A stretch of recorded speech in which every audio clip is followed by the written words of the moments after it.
Good morning મિત્રો.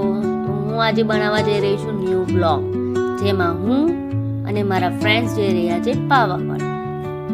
અત્યારે સવારના 7:45 જેવું થયું છે અને અમે નીકળી ગયા છે પાવાગઢ.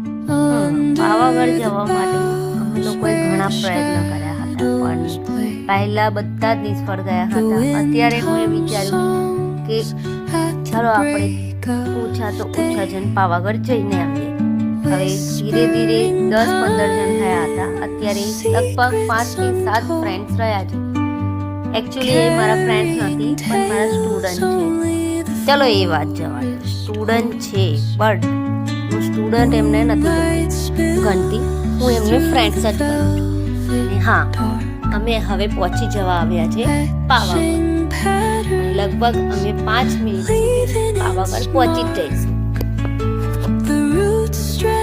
અહીંયાથી તમને થોડી દૂર પાવાગઢ દેખાશે અને હું થોડું આગળ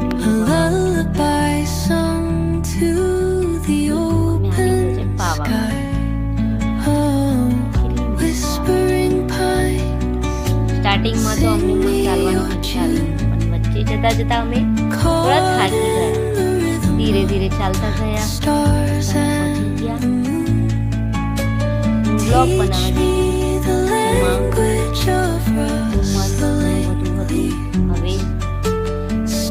લાગે છે કે ધીરે ધીરે ચાલવું પડશે. હવે આ મારા ફ્રેન્ડ છે, એ જે ભાઈ આવ્યા હતા ગાડી લઈને, એ પણ છે, જે મારો પણ વિડીયો હવે બનાવવા જઈ રહ્યા છે.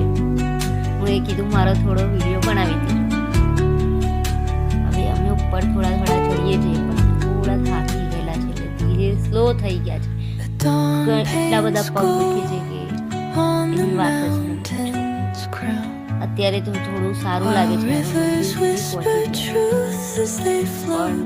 મંદિરમાં પણ એટલું જ ધુમ્મસ છે અને માતાજી પણ દેખાતા કરીને જોવાનો પ્રયત્ન કર્યો, પણ માતાજી દેખાયા નહીં. મેં વિચાર્યું હવે થોડું આગળ જઈને વિડીયો બનાવો. હવે હું થોડું આગળ જઈને થોડો પ્રયત્ન કરી રહી છું કે માતાજીનો બ્લોગ થોડો આગળથી બનાવી શકું, પણ હજુ પણ થોડું ધુમ્મસ આવી રહ્યું છે. હવે હું એકદમ નજીક આવી ગઈ છું માતાજીની પાસે. હવે હું તમને બતાવવા જઈ રહી છું મહાકાળીમાં. એ મારી મહાકાળીમાં સપના પૂરા કરશે. દેખી રહ્યા છો મારી મહાકાળી.